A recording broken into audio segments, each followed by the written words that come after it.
It's time for the tea. The tea. Sweet. Sweetie, Miss Rona came to town, but you were armed with. Thank you, Cardi. You were armed with the talent, the know-how, and the chutzpah to start your own digital drag show on Twitch, which became a runaway smash hit. It was super crazy, super fun. But yeah, it just, digital drag came about basically at a gig cancel. We were supposed to do the Final Fantasy VII launch party. For those who don't know, I'm a huge gamer, I'm a nerd. I look like a Dead by Daylight character right now. Hey, how you doing? But literally, this Final Fantasy party got canceled. I was like fucking pissed. The night before, I just did a gig with Alaska and Willem, and it was called the Trixie Chicks, where they were all dressed up as country singers, looking like Trixie Mattel. And Alaska was like, oh my God, is this our last gig before quarantine? And I was like, me and Willem were doing her like, hope not. And then literally the next day, like, everyone's like, everything's off the shelves. There's no fucking food in there anywhere. And you gotta go get it now. And like, Ralph's looks crazy. And like, it just got all serious. And I got home and I was like, fuck, like, what the fuck I'm gonna do? Like, we're performers. And I literally saw everyone, regardless if it was Susie Q hosting, drag bingo down the street to like fucking winners of Dragula and RuPaul's Drag Race posting their Venmos, Cash Apps, and PayPals being like without work for the foreseeable future. And I was like, we're fucking drag queens. We're drag performers.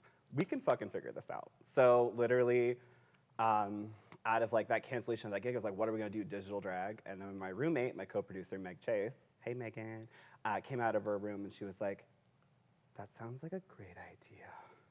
And I was like, okay, I guess we could do it on Twitch. And I casted the show, put the trailer up, did all that without technically knowing how to do it. Right. So like, that was like, the trailer's out. I'm like, okay, the cast is pretty gaggy, right? Like the cast is fun.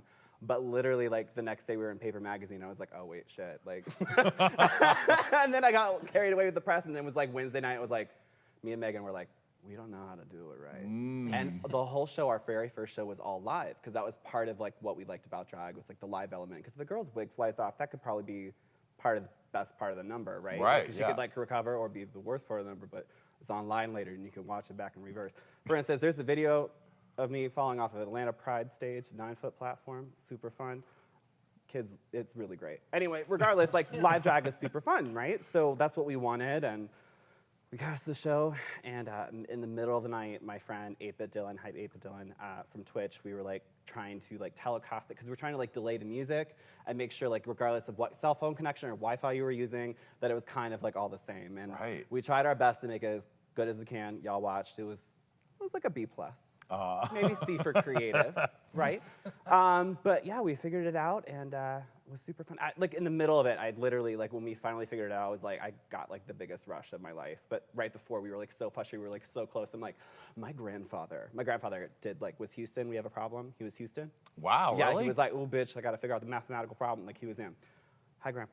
No, I'm saying hi to everybody because it's social. We're COVID. I'm not seeing anybody. You gotta do what you gotta do. To people. Whatever it takes, bitch. All right, this is close. Okay, maybe had one dick appointment during all this, but this is the closest I've been to people in a minute.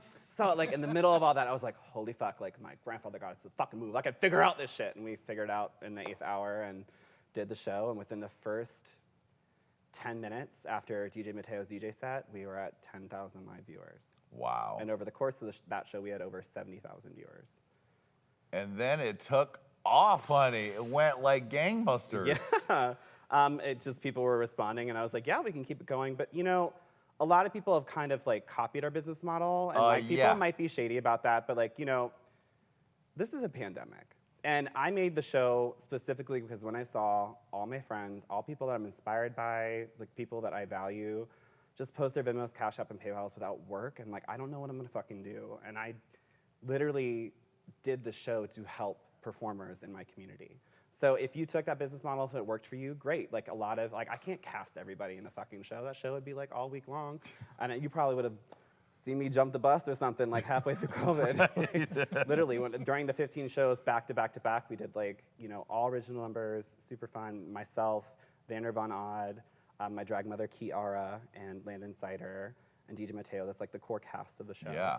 And yeah, like it kind of took off and it was great. But I'm not mad that people took the business model because, it inspired people and they were able to pay rent. Yeah, I And the mean, government wasn't looking out for us in the beginning. So. No, they were And they're not. still not. So speaking of which, tomorrow. Fingers crossed. We're people in the future. Hopefully everything worked out. We're filming this on a very tense evening. If not, I'm dressed for the apocalypse. Right, exactly. Well, you have Meg, and she produces the show with you? Yeah, she's the co-producer. of the Kiara's show. your bestie, who is always on the show. Drag mother, yes. Drag mother. Yes. So when did you guys first meet? I met at we met through Facebook, because when you turn gay before social media, there was no Grindr. So when you come out as gay in college, you added everybody you knew. I added everybody I knew in Virginia Beach that was gay. And I was like, how y'all doing? And we became friends, realized we both like Final Fantasy. She saw me do drag. I got started in drag actually in Savannah, Georgia, SCAD, Savannah College of Art and Design. And everyone was like, coming up with their character, and I literally was like, I want to be the girl that looks like she got fucked by a lacrosse team and then showed up to work. I want to be like the fun one. Everyone's like, I'm gonna be Jessica, I'm gonna be Monica. I'm like, no, I want to be like the fucking slob whore that's like really late and like, hey, how you doing? Where was I? It's a lot. How were you meeting Kiara? Oh, how I met Kiara. So when I got back home for Christmas break, she was like, bitch, you need to bring bitch back with you. I'm doing drag now. So I was like, okay, I kind of took drag. It was super fun, right? Like we did a charity show, raised money for Equity Fights AIDS, and it took off. But like when I got back home, I thought it was just a one-off thing, right? And I saw her do a show, and I literally, very few performers have ever done this to me, where Eva Destruction's one, where when the second they hit the stage, you're their bitch, and they own you. They fucking own you. You will drop your drink and just look at them the entire time. And that paralysis is something that's like so. She did that while looking like a fucking video game character and doing like Lady Gaga's art pop. And she fucking blew my mind and looked like fucking Katana and was doing backflips and doing all this shit. And I realized then I could be like that 80s video game vixen and combine it into, those characters that I grew up playing when I was bullied and hated myself. I could like become this video game character myself and have fun. So that's what she inspired me to do. And now you're the queen of digital drag. You gave birth to PEG's Digital Drag Fest. World of Wonder, Right, exactly. anybody, or Madeline Hatter, who has their show on Tuesday nights. Yeah, I mean, you're the mother of it all. So everyone, hats off to you, bitch. Puddin, honey. Thank you, and thank you, Twitch, for not canceling us. Yeah, I mean, and Twitch put you on the front page, which was a pretty for the first, major like, thing. 10 shows. Yeah, it was pretty fucking crazy. And they Wow. made me a Twitch partner, and yeah, so I love video games, love drag. Why not? Honey, that's what you did. You did it. You deserve it. Own that. Thank you.